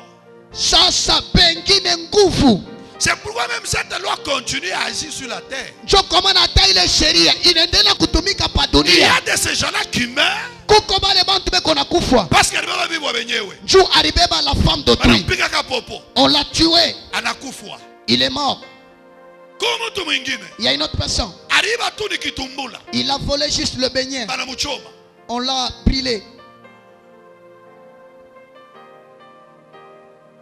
C'est-à-dire, il y a certaines choses Kuko vitu vingine qui arrivent dans la vie des gens binafika maisha ya mtu parce qu'ils sont à la base de ça. juu beko chanzo ya ile maneno. Maintenant, Dieu regarde. Sasa Mungu anaangalia, La loi est très forte. sheria iko ya nguvu. Si nous continuons à payer, Kama tunaendelea na kulipa, nous tous, shebote nous allons mourir tutakufwa et aller en enfer. na kwenda mugena. C'est pourquoi la Bible dit, Njo kwa maana Biblia inasema personne ne peut se justifier devant Dieu avec ses œuvres. hakuna mtu anawezi kujisambia kumbele ya Mungu na matendo yake. Maintenant, pour nous justifier, qu'est-ce que Dieu a fait? Juu ya kutuhesabia haki Mungu alifanya nini? Il fallait payer le prix. Ilibidi alipe bei, Payer le prix du rachat. kulipa bei ya ukombozi. Qu'est-ce que le prix? Ni nini bei? C'est-à-dire, la Bible nous dit en Ésaïe chapitre 53, Biblia inasema mu Isaya 53, quand la Bible nous dit que nous avons été justifiés Wakati- et sauvés par la grâce, wakati Biblia tuambia sema tulihesabiwa haki na tuliokolewa qu'est-ce que kupitia neno. cela signifie? Ile inamaanisha nini? Qu'est-ce que le nœud du christianisme? Ni nini maana ya Kikristo? Qu'est-ce que la valeur de ce que nous sommes en train de faire? Ni nini bei na maana ya vile tukunafanya hapa? Parce que beaucoup de gens pensent dans leur pensée. Bantu bamingi banafikiri mu mawazo yabo C'est vos offrandes ya ici, kusema masadaka c'est yenu, vos dîmes, machekumi yenu, c'est vos actions de ni grâce matendo na qui vous shukurani. fait ce que vous êtes. Ile ni mifano kile Ce mwito. n'est pas ça d'abord. Haina kile cha kwanza. Enlevez ça dans vos têtes d'abord. Mutoshe ile mubichwa yenu. Mettez ce que je vais vous mettre Muweke kimi en nitamiambia. dehors des dîmes et tout ça. Nje ya sadaka na vile Qu'est-ce qui vyote. vous sauve Ni kinini kinamiokoa des malheurs et des malédictions? kwa laana na mikoshi? Ce n'est pas ça vos dîmes, vos Haina actions de grâce. machekumi yenu. Les dîmes, les actions de grâce Machekumi jouent na- notre rôle. Binafanya kazi ingine. Mais votre salut Sasa wokovu n'est yenu pas lié aux dîmes, aux ayambatane na offrandes, aux actions machekumi de na grâce. masadaka na hivi Votre vingine. salut Wokovu yenu est lié inambatana par rapport à l'œuvre de la croix. kufuatana na kazi ya Maintenant, kumsalaba. regardez l'œuvre de la Sasa croix. mwangalie kazi ya kumsalaba. Regardez l'œuvre de la croix. Mwangalie kazi ya kumsalaba. Regardez maintenant l'œuvre de la croix. Mwangalie kazi ya kumsalaba. Il fallait payer le prix. Ilibidi kulipa bei. Esaïe 53 Isaya 53 nous parle sur la justice. inatuambia juu ya uwaki. Parce qu'on a mérité tout ce qu'on a mérité. Tulistahili vyote vile tulistahili. Moi j'ai mérité la mort. Mimi Tu as nilistahili mérité la kufa. mort. Wewe ulistahili kufa. Shona kwa watu wengine anasikona mtu mmuloji sana. Huyu ni muloji. Yana na muloji. Jo mtu mbaya sana. Ye okufungia mambo kuro. Ye njo mtu mzuri sana. Ah. Est-ce comme ça vous voyez? Kwa vile munaona. Vous voyez par rapport aux autres? Munajipima kufatana na bengine. Akale ni kandumba. Elle c'est une pite vraiment. Mais toi tu peux tuer des gens plus que les kandumba. Wewe unaua bantu kushindia hata ule ndumba. Mumashimango yako. Dans tes calomnies toi. Unaweza kupomona mabukweli ya bantu. Tu peux détruire les mariages des gens. Mubia kusema sema kwa unaweza kuzambarisha bantu mukanisa. Dans tes parler, tu peux même bouleverser les gens dans l'église. C'est pourquoi ne jugez personne. Jo kwa maana hapana kuhukumu muntu. J'avais arrêté dans une église. Nilishimamisha mkanisa Moi moya. j'étais en train de prêcher. Mimi kwa nahubiri. Je dois c'est mayote pale papa njoo vile. Ya- Njoo vile là c'est funga kino yako. Ferme ta bouche. C'est funga kino yako pa. Tais-toi. Elle disait par rapport à qui? Anaanza kusema kufatana Par na nani? rapport à ule dada. Ule banamushimika. Elle parlait concernant la sœur. Ah, papa njoo vile lele. Elle disait on la doit taire. Kimia. Kama anatouché pa mama vile. Papa pale njoo vile c'est funga. Papa là c'est comme ça. Je lui ai dit tais-toi. Quand nous prêchons dans l'église, Wakati tunahubiri mkanisa. Lelelele c'est comme ici ça. tu écoutes la parole de Dieu, tu dis Amen, c'est point entré. Huku unashikia neno la Mungu, sema amina kunaisha. Les gens qui ne sont pas censés être convertis, ils jouent avec la parole de Dieu. Ah, pale bantu hapana na maana ya kugeuka. Peko na cheza na neno la Mungu. Maintenant nous prenons Ésaïe 53. Sasa tunabeba Esaïe 53. Là nous allons lire clairement les Écritures Pale tutasoma wazi maandiko. pour comprendre l'amour de Dieu. Juu ya kuelewa mapendo ya Et tu Mungu. dois cesser de dire Na unapasha kuacha moi je kusema n'ai pas fait ça, je mishi n'ai pas fait kufanya ça. hivi, Écoutez, mishi kufanya. Sikia, tu peux faire des choses qui sont en abomination devant le Seigneur. unawezi kufanya bintu vile viko machukizo mbele ya macho ya Mungu. Plus que même un sorcier. Kushindia hata Plus muloji, que même quelqu'un qui a touché au fétiche. kushindia hata mtu alibamba dawa. Quelqu'un qui détruit les âmes. Ule mtu uko na pomona manafsi, Mais il est plus qu'un sorcier. anashindia hata muloji, Plus qu'un sorcier. anashindia muloji. Parce que la personne Njo ule mtu amène les gens en enfer. eko napeleka watu mukena.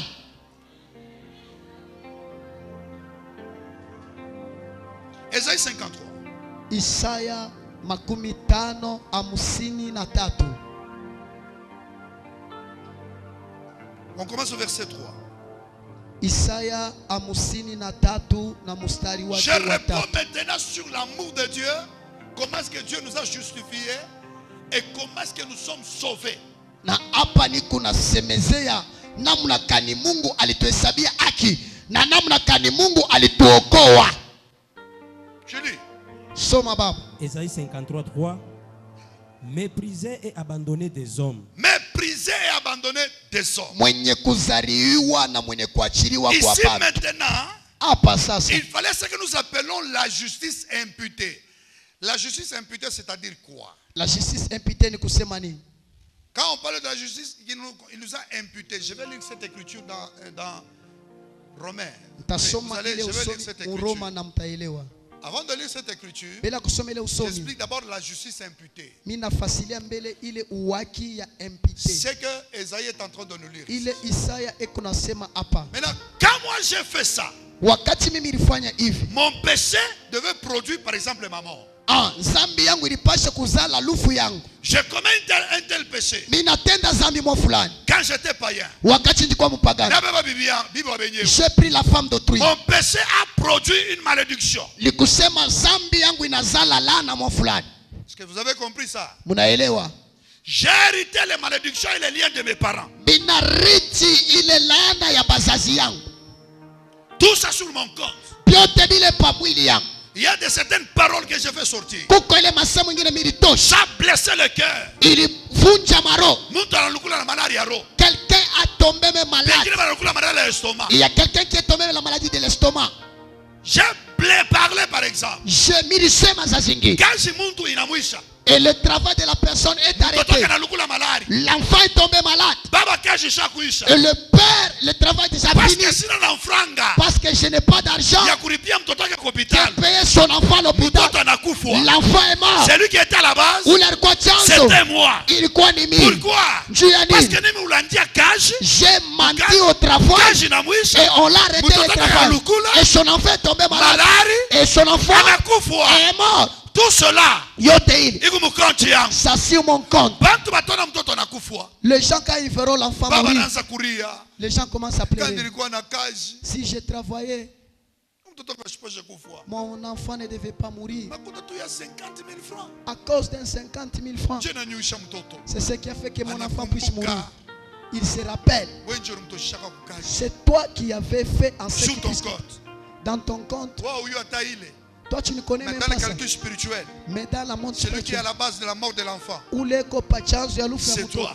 Maintenant tout ça c'est compté. Sasa ile yote inahesabiwa. Toi dans ta tête, si les sorciers passent, les sorciers sans effet, bila kosa bila tendo.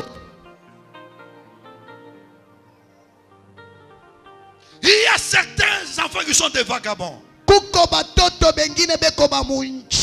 Parce que on a menti contre eux.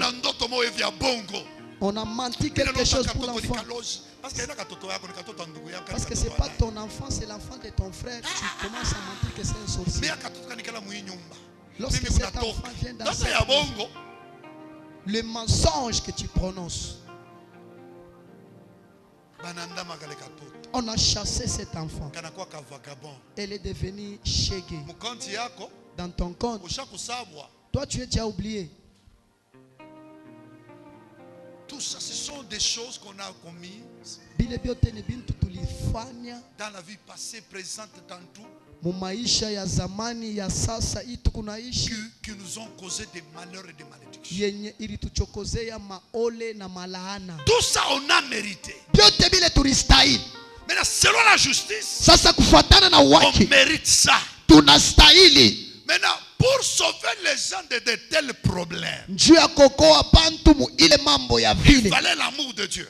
Dans l'amour de Dieu, il veut nous sauver. Le seul chemin de nous sauver, c'est par sa grâce. Là où il y a la grâce, il faut payer le prix. Pour payer le prix, il faut prendre la souffrance de ces gens-là.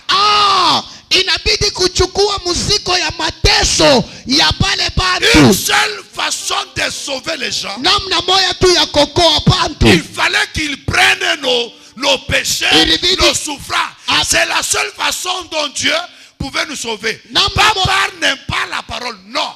Namna moja ile Yesu alipaswa kutokoa Mungu, ilifale abebe muziko, abebe mateso yetu. Njo namna moja kutokoa, haina kupitia neno kula tatokoa, hapana. Il y a des miracles que Jésus a fait. Il a ressuscité Lazare de la mort de la chair. Mais pour le faire sortir de la mort éternelle, ce n'était pas par la prière, mais il devait prendre la mort de Lazare. Pour sauver Lazare de la mort éternelle, il fallait prendre le péché de Lazare. Malgré qu'il avait ressuscité Lazare, Lazare était encore mort. Il est allé dans le séjour des morts. Maintenant, pour sauver Lazare, il fallait sauver Lazare du péché. Quand on sauve Lazare du péché, on le sauve de la mort. Quand on sauve Lazare de la mort, il a le pouvoir de le sauver du séjour des morts. C'est pourquoi il a commencé, comme Esaïe nous dit, c'est un chemin. Quand je regarde certaines personnes, ils sont en train de m'injurier. C'est comme un enfant qui dit à son père, ekonambia baba yake, baba na yeye anajirishi. baba na yeye il nous a fait fatiguer. Unayua kule baba kwa nendaka kutafuta mfranga njoko kukurisha. Si tu savais là où ton papa va chercher l'argent pour te faire Kuikala nourrir. kunyumba kunachunga bakurishe. Toi tu es assis à la maison, tu attends qu'on t'amène à manger. Hautamchambulaka babako, hautammankaka respect. Tu ne peux pas insulter ton père ni lui manquer Kama du unayua respect. vile mama kwa aliteswa na wewe mtumbo pendant 9 Si mois. tu savais comment ta maman a souffert avec toi dans son ventre pendant 9 Et mois. ce qui lui était arrivé, Et na kile kilimufikia, hautamchezeaka vile unamchezea. tu ne peux pas te manquer de ta maman. C'est pourquoi ici maintenant, Ndio kwa maana hapa sasa Jésus la seule façon Yesu namna moja de nous justifier, ya kutuhesabia haki, il devait prendre nos souffrances, ilibidi abebe mateso prendre nos yetu, péchés. abebe nzambi yetu. Parce qu'il y a chemin ingine. Il n'y avait pas d'autre chemin. Ni la prière ne pouvait pas nous sauver. Hata maombi haikuwezi Ni kutokoa. la déclaration ne pouvait pas nous sauver. Hata kukiri hakuwezi kutokoa. C'est pourquoi vous allez voir Moïse Ndio kwa maana mtaona Musa devant la mort. mbele ya lufu Il a fui. alikimbia. Élie, Eli il pouvait faire descendre le feu. aliwezi kushusha moto Devant la mort, mbele ya lufu il a fui. alikimbia. C'est pourquoi Ndio kwa maana la Bible nous dit en Biblia Apocalypse, inatuambia mfunuo, il est digne, inastahili, il est digne anastahili d'ouvrir le sceau ya kufungula et de chapa rompre. na kuvunja. Pourquoi? Juu ya Parce nini? qu'il est l'agneau. Anakuwa mwana Pas kondoo, l'agneau seulement, hapana mwana mais kondoo l'agneau mwe, immolé. lakini mwana kondoo mwenye Pas kuchinja, l'agneau seulement, hapana mwana mais kondoo l'agneau tu, immolé. ni mwana kondoo mwenye C'est kuchinja. alors Esaïe nous Ndio révèle. kwa maana Isaya Il anatuambia, est en train de nous eko expliquer. natufasilia Qu'est-ce qu'il a pris? anasema nini, anabeba Qu'est-ce nini, qu'il a pris pour toi? anabeba nini juu yako. Explique. Sema Homme de douleur et habitué à la souffrance, Assujettis à la souffrance. mwenye kus- semblable à celui dont on détourne le visage. Oui. Nous l'avons dédaigné, nous avons fait de lui aucun cas. Tende. Cependant, Oui. ce sont nos souffrances qu'il a portées. Ce sont nos souffrances qu'il a pris. ni mateso yetu ilibeba, Tende. C'est de nos douleurs qu'il s'est chargé. Nos douleurs, c'est que toi tu devais endurer à cause de tes péchés. maumivu Lui, ile il a pris upasi ça. kuishi njoo ya dhambi ya Si kuyala ouais, tu ibeba. en as causé les membres. C'est toi qui as fait cet acte. Il est membre, il faut une répétition. Cet acte devait te retourner. Au lieu où il bébé. Au lieu que tu puisses prendre Toi, cela, mwenye mambo. toi le Mais responsable, il y a des bébés. ye anaibeba. C'est bien clair maintenant ce que le Seigneur a fait. Tuko wazi. Tende. Et nous l'avons considéré comme puni, Oui. frappé de Dieu Oui. et humilié. Tende. Mais il était blessé pour nos péchés. Il était blessé pour nos péchés. Ni kusema aliumizwa juu ya C'est dhambi ça yetu. le rôle de Jésus. Njoo kazi ya Yesu. Tende. Brisé pour nos iniquités. Pour nos iniquités, l'héritage. Urithi. J'avais expliqué qu'est-ce que l'héritage. Nilifasiria urithi ni nini? La transmission Kuambukizwa du péché en péché. ya zambi muzambi. Unaona comment tu vas lever on l'esprit à iniquité. Ya kukubali bantu Kana na kwa ile na esprit. bongo sana. C'est un menteur vraiment. Kana kutumbukiza na unakuwa wabongo kwanza kulanda Il tena te pouvoir transmet ya aussi, kutumbukizia bubaya. C'est il ça qu'on te appelle transmet l'iniquité. aussi le mal. Tu Quelqu'un qui deviens a un le menteur. pouvoir de transmettre le mal dans l'autre. Il y a les gens qui ont cette pouvoir-là de transmission des mal. Le châtiment qui nous donne la paix est retombé Le sur lui. châtiment qui nous donne la paix est tombé Sur lui. Tende. Et c'est par ces meurtrissures que nous sommes C'est guéris. par tes instructions nous avons été guéris. Je conclus et je termine. On a Mina quoi? maliza na mina funga. Pika tu mikono na bikelekele pale wiko. Maintenant, comment est-ce que tu peux être sauvé? Namna kani unaweza Comment est-ce que kuokolewa? tu peux être guéri? Namna kani unaweza kutunziwa? C'est quand tu te verras Ni wakati que utajiona ce qui t'est arrivé, ya kusema bile tu bilikufikia mérites ça. unabistahili. Et quand tu as la conscience de la mérite de tes, Wakati de tes maladies, des uko na- problèmes qui sont venus, Uko na zamiri ya mateso ya magonjwa c'est ya mala. lui qui s'est dit il mérite. Ni kusema ni ye anastahili. C'est lui qui a la conscience du mérite. Kwa ule eko na zamiri ya kustahili, Il a besoin de la grâce. eko lazima na neema. C'est lui qui a besoin de la grâce. Ule eko lazima na neema. L'amour de Dieu va se manifester dans sa vie. Mapendo ya Mungu itaonekana ndani mwake. Si je dis je mérite, Kama mimi nasema mimi si je dis nastahili, je ne mérite pas ça, kama mimi nasema mimi sistahili, alors la grâce est passée. pale sasa neema inaenda mbali.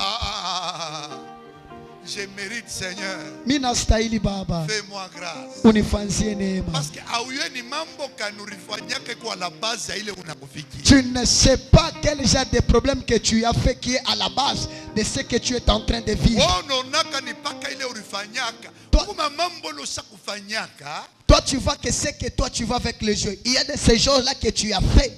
Uko à la base les mambo sakufikia. Tu es à la base de la situation qui Maintenant, ne t'atteint. cherche pas te justifier. Hapana kutafuta kujisambia. Cherche la grâce de Dieu. Tafuta neema ya Mungu. Celui qui se croit ne mérite pas ça.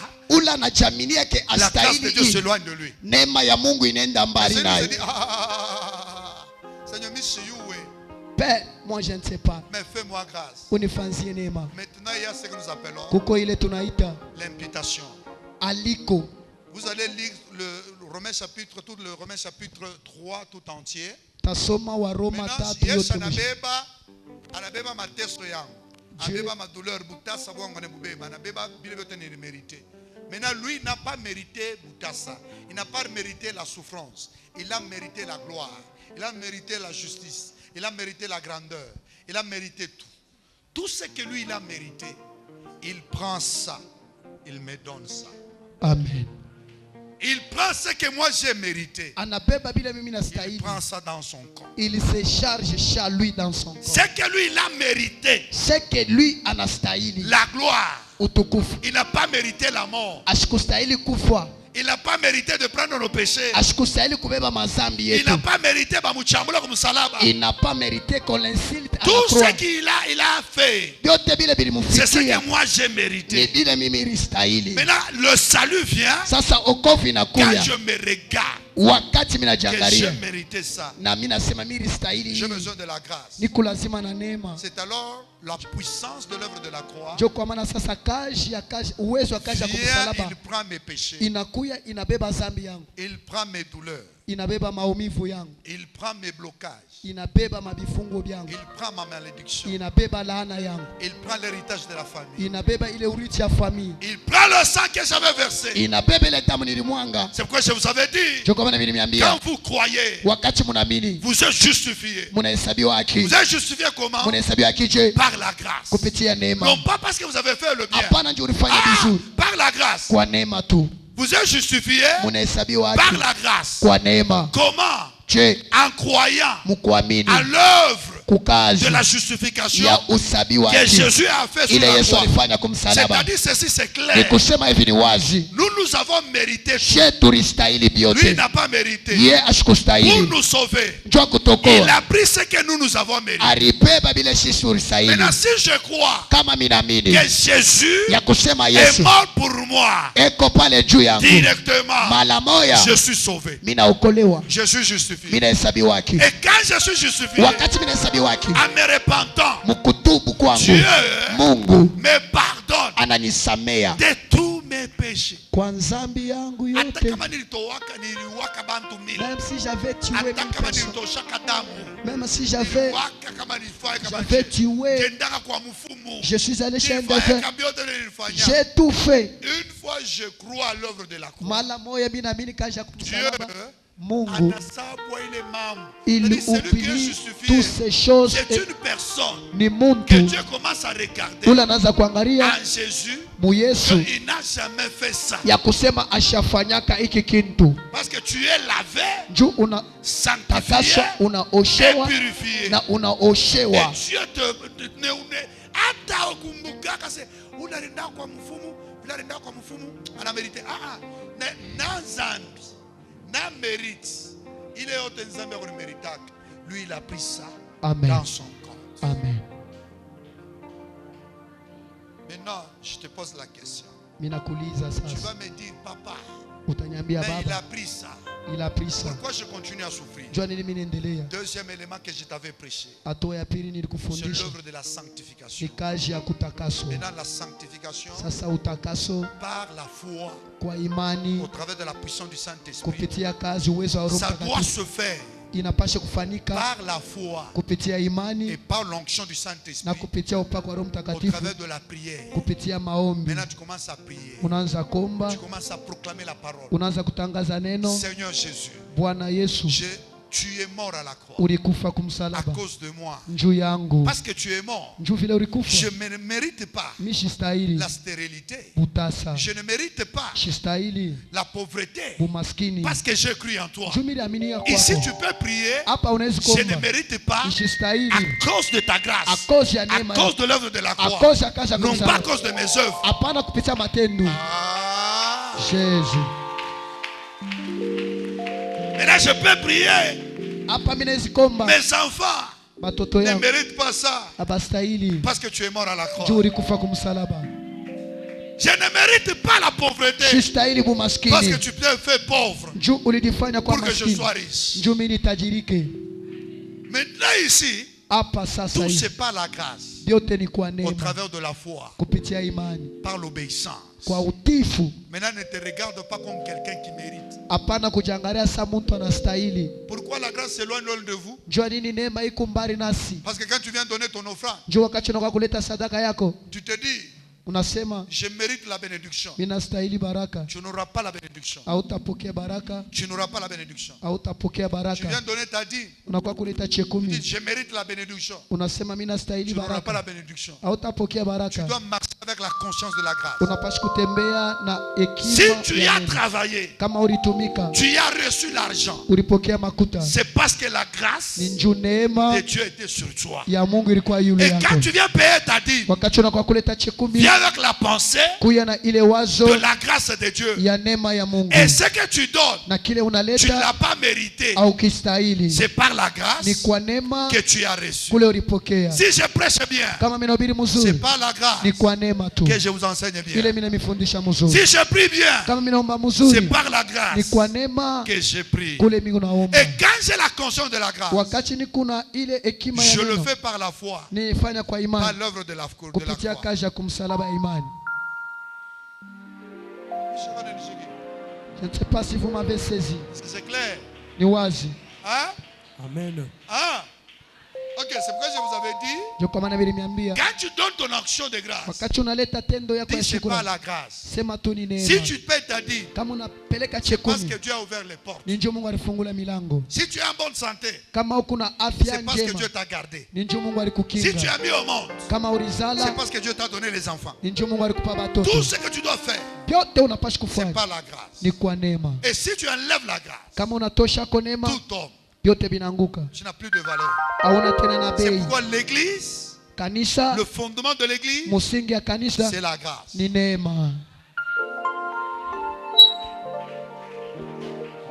Si je marche dans la sanctification, Kama c'est mina par la grâce. kama mimi natembea mu utakaso ni kupitia neema. Parce que Dieu m'a fait grâce. Juu Mungu ananifanya neema. Dis la grâce. Neema. Que Dieu bénisse sa parole. Amen.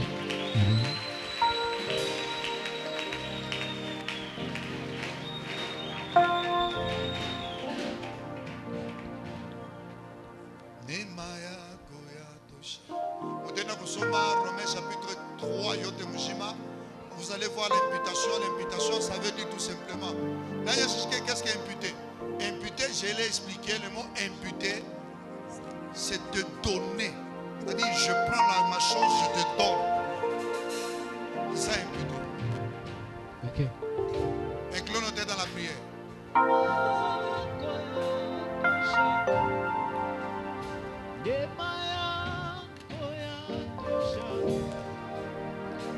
Bwana, tuimbe neema. Neema yako yatosha. Tuimbe neema. Neema yako yatosha. Neema. Neema yako yatosha. Bwana, tuimbe neema. Neema yako yatosha. Imba neema. Neema yako yatosha. Imba neema. Neema yako yatosha. Bwana.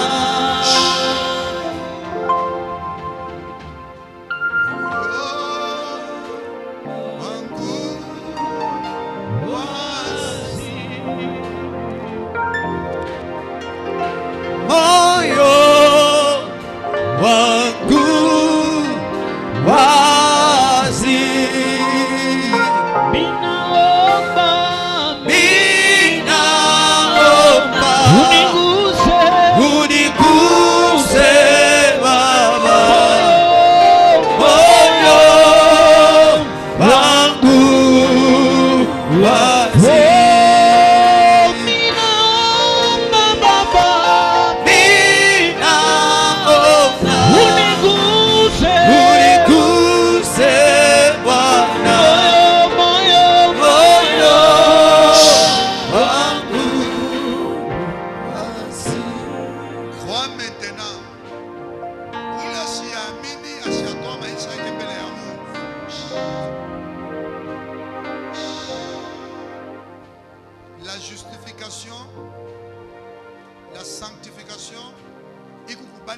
kuamini banatoa maisha yao kwa mkono ya Yesu. Tu n'es pas justifié ni sanctifié si tu n'as pas encore cru et donné ta vie au Seigneur. C'est quoi une chose, c'est même pas les bateaux de banapeleka maisha yao mikono ya Mungu, banamini banapita kubatizo. Il message Dieu na balakia. Mais comment yatoa maisha yako yapita kubatizo, tu es encore dans des confusions. Il va aussi passer par le baptême. Tiens-toi debout là où tu es. Tu dis, na mini amini sasa. Ila kwa kanisa misha baptiza. Shapeleka maisha mu mikono ya Mungu. Tiens-toi debout. Tiens-toi debout. Je compte par 5 puis je passe à autre chose. 1, 2, 3, 4, 5. Je vous dis, si vous ne donnez pas votre vie au Seigneur, à où t'as pas justifié, ni lavé, ni sanctifié, tu seras toujours la puissance de la malédiction.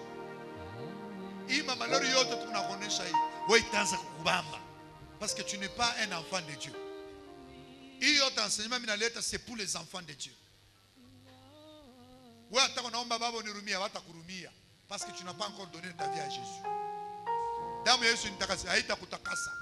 Parce que tu n'as pas encore donné ta vie à Jésus. Le sang de Jésus sanctifie les rachetés. Les gens qui ont déjà cru et donné leur vie au Seigneur.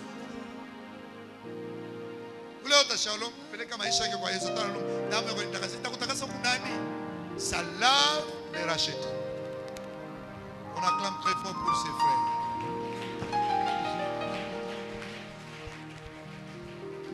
Après le culte, vous voyez l'administrateur.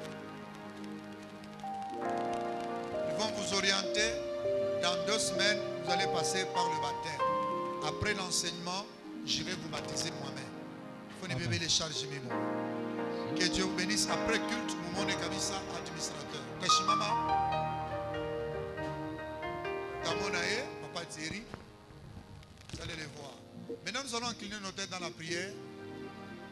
Nous allons dire à Dieu, tu nous as lavé, tu nous as justifié, sanctifié.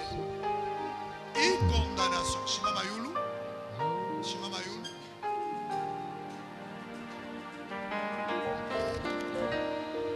Tant que tu as été lavé, sanctifié, il est ma force et ténèbres comme utasa ikwe mandemo aina na uwezo yule maisha yako.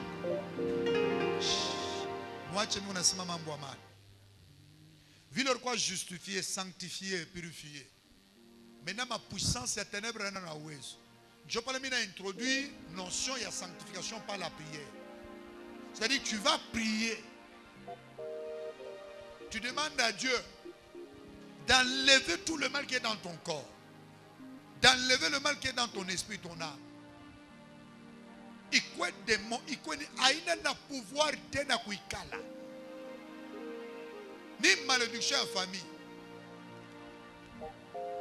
Ni un pouvoir. Si tu pries par la foi, aujourd'hui tu seras guéri.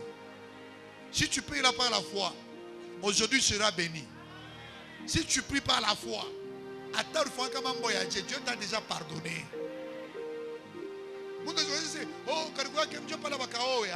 Dieu t'a déjà pardonné.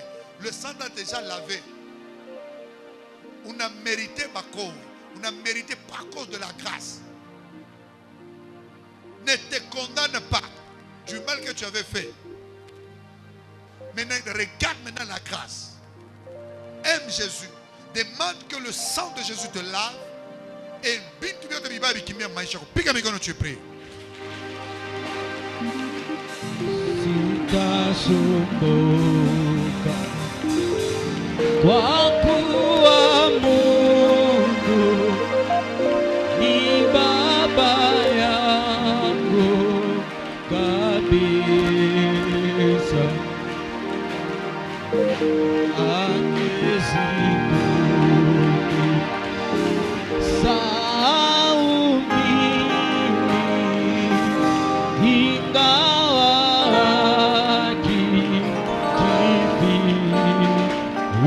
Sijaiona,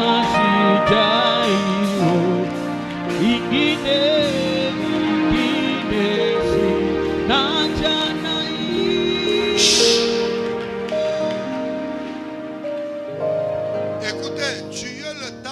Saint-Esprit. Le corps là, c'est le temple du Saint-Esprit. Malédiction et à famille.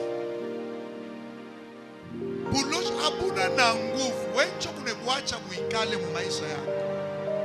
La façon dont tu pries. Mina sema mushima me minjo bisa kuchoka mina ubiri 1h30 minutes. Mushima mwebote. Minjo miteka.